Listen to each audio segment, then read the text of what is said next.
What's going on, everybody? It's the Funky Cyclist here. Welcome back to the channel. Today we're at Armature Works. That's just south of Tampa Heights, right near downtown Tampa. We're going to be taking the Riverwalk over to Ybor City, past the channel side. Really nice ride. We'll be able to show you guys a lot of cool things. It's a nice area. Weather's good today in the 70s. Some overcast, but hopefully no issues with some rain. So we'll see what we can do with that. We'll make it work.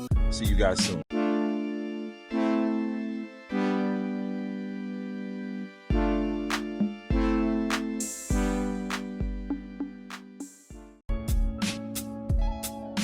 So all of this, this whole area is all essentially, I would say, updated probably in the last 3 or 5 years, really. Maybe even a little bit longer than that as far as the trail. There was nothing here back in the day. And you couldn't even, there wasn't even a walkway that we have. If you can see, we do have some lots here, which will probably be developed shortly, because that's what they do. We have the water here on the right-hand side, real beautiful Hillsborough River that leads into the bay. Today's ride starts at Armature Works, located just south of the Tampa Heights neighborhood. The building itself dates back to 1910 when it served as a streetcar repair and storage facility for the Tampa Electric Company, also known as TECO. At the time, streetcars were an important method of travel, supporting downtown Tampa, Ybor City, Hyde Park, and Tampa Heights, just to name a few. It changed ownership in the 1950s when it was purchased by the Tampa Armature Works. This company manufactured machinery for the Port of Tampa and the region's phosphate industry. In 2004, the building received a designation as an official historic landmark. It was finally redeveloped in the 2010s. Now Armature Works is one of the major highlights for entertainment in the city. On any given weekend or weekday, you'll find locals and tourists out there having a good time. When we talk about development and gentrification, it can be a real touchy subject. One thing I will say is they did an amazing job with this building by retaining most of the original structure. Just walking through, you'll see the original brick as well as other features. If you get a chance, definitely check it out. The original concept of Tampa Riverwalk started in the 1970s, but unfortunately due to funding, the initiative stalled. In her bid for mayor, Tampaaquarium pledged to restart the project, and once she was in office around 2002, development continued. And in the last, I'd say 10 to 15 years, the separate sections were finally joined. Now it's a continuous trail with new sections planned in the next 2 years. Today we're taking this current trail to Sparkman Wharf. Water is usually relatively calm too for boating, jet skis, or paddleboarding. Folks do all of those things here out here, so it's nice. On the left, we have the Tampa Museum of Art, and right next to that is the Glazer's Children's Museum. Those are two great places to spend an afternoon if you have time available. On the right is the University of Tampa. The main building, Plant Hall, was originally the Tampa Bay Hotel, built by railroad magnate Henry B. Plant in 1891. The hotel was equipped with the first elevator ever installed in Florida, still works to this day, amazing. Notable guests include Babe Ruth, the Queen of England, Teddy Roosevelt. The design was inspired by Moorish and Turkish architecture. It kind of reminds me of St. Basil's Cathedral in Moscow. Curtis Hickson Park is right over here to the left. So many events are held here. You got concerts, wine fest, a little bit of everything. Really nice. During the holiday season, you have an ice rink they set up right here in Florida. Crazy, but it works. A great atmosphere with some local vendors as well.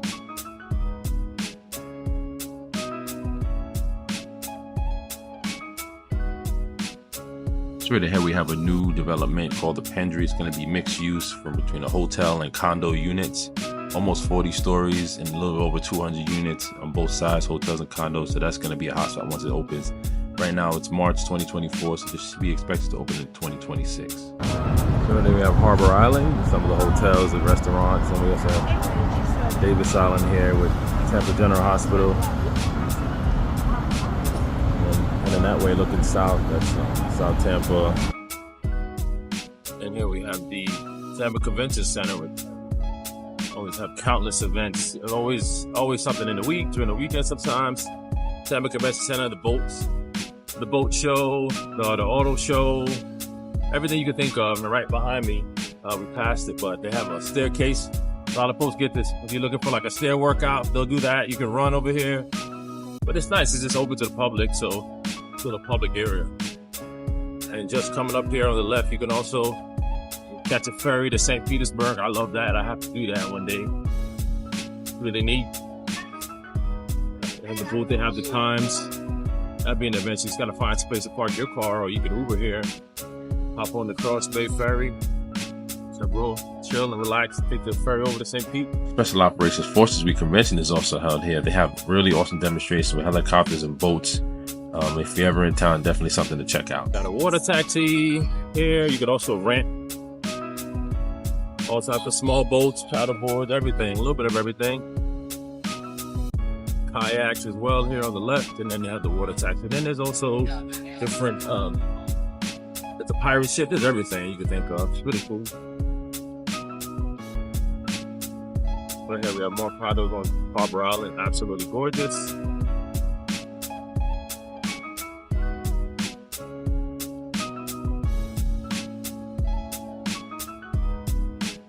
And the Tampa History Center, straight ahead, my favorite.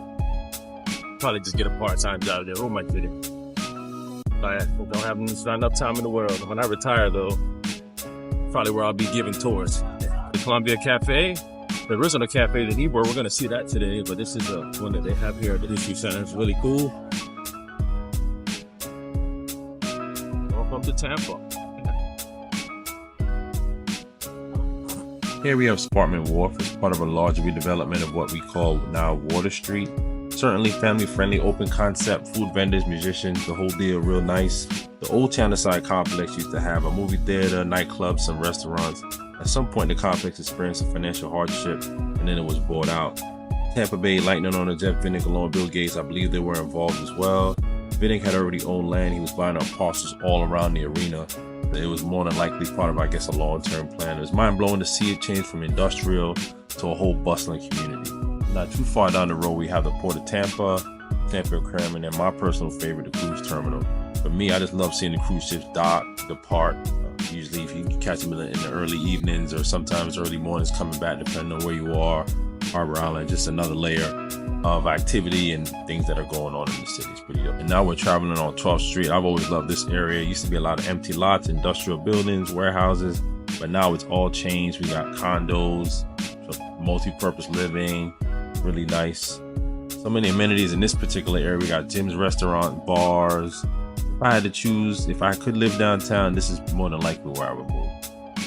And here we are approaching 7th Avenue from the south. It's pretty light right now, daytime, so not too bad on traffic today. Ybor City is one of my favorite places in Tampa. It might be known to many for its entertainment, but there's so much more going on here than just bars and nightclubs. Ybor City is home to some museums and also some historically significant buildings, not only to the city, but also to the state of Florida. Historic Ybor City, aka Cigar City, was established in 1886 when Don Vicente Martinez Ybor moved his cigar factory from Key West to Tampa. His factory was the largest big structure in the state of Florida at the time. This move inspired other business owners to build cigar factories in the area as well, essentially creating the city of Ybor. Eventually, social clubs like the Cuban Club and the Italian Club were established. These clubs provided support to workers in their respective groups. With roots in Cuba and Key West, the famous Cuban sandwich was very common during this time for workers and families. I love the architecture, especially the balconies and the buildings at Ybor. It reminds me of New Orleans, got that Bourbon Street feel. 7th Avenue. This is, I would say, the heart of Ybor as far as the business, as far as business and restaurants, but there's so much residential on either side, north and south, but this is where you'll see most folks hang out.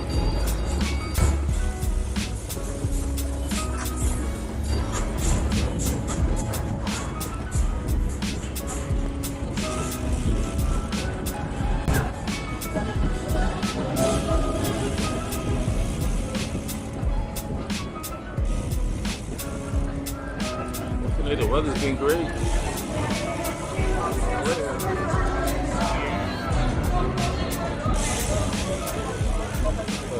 Here's the famous Columbia restaurant, family owned since 1905. They serve amazing Spanish Cuban cuisine. This restaurant is actually a whole city block. Beautiful inside and out. It's like one big piece of artwork. Just amazing. If you have an opportunity to stop by, for sure. That runs from Ybor back to downtown Tampa. Yeah, and this has been in use for many years. As long as I've been in the Tampa area. And here's Centennial Park. We're gonna make a quick stop here. And who can forget the chickens? Oh, the chickens. They are officially protected by local city ordinance as a memorial to the history of Ybor City. Very similar to Key West, they have a similar protection. but it does make sense considering the community that went to Ybor was made up of Cubans from Key West. And then back then, the birds could have been used for food or even cockfighting. Fortunately, all chickens are now protected, so don't get any ideas. Hands off the file. We're definitely doing a video in Key West, so look out for that one. Hope you guys can join me on that ride. Here we have the Cuban Club, historical building. We have the Cherokee building, one of the first brick structures built in the city of Ybor. Still standing to this day, really neat.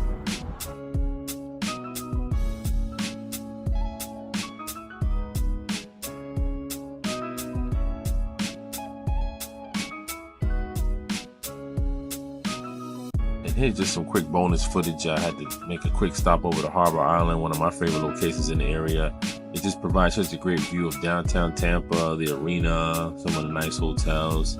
Just right over the bridge. It doesn't take too long either. Especially if you're just gonna run, you can do a lap. I love this area. This ride provides waterfront views and great options to see different parts of downtown and Ybor City. You might find yourself stopping a few times to take pictures and video of what you find. Wildlife is abundant on this ride. You may encounter a number of birds, including the famous chickens of Ybor. It's also possible to see a little bit of sea life, so be on the lookout and have your camera ready. If there's one thing you will encounter on this ride, it will be pedestrians. Cyclists and pedestrians do their best to share the trail. Considering this ride is more on the leisurely side, it's best to take your time and enjoy the view. This ride will expose you to some traffic, especially from downtown to Ybor. Fortunately, there are crosswalks and bike lanes to help share the road. Like most Florida locations, this ride is mostly flat, with the exception of some optional bridges if you decide to venture onto Harbor Island. I would recommend checking them out as they provide great views of the area. Overall, this ride combines past, present, and future of the city. I always enjoy seeing different events as there's always something happening. So grab a friend and experience this great trail for yourself. You will not regret it. Thanks for watching the video. Be sure to follow and subscribe. I have a lot more trails on the way. See you all soon. Be safe and take care.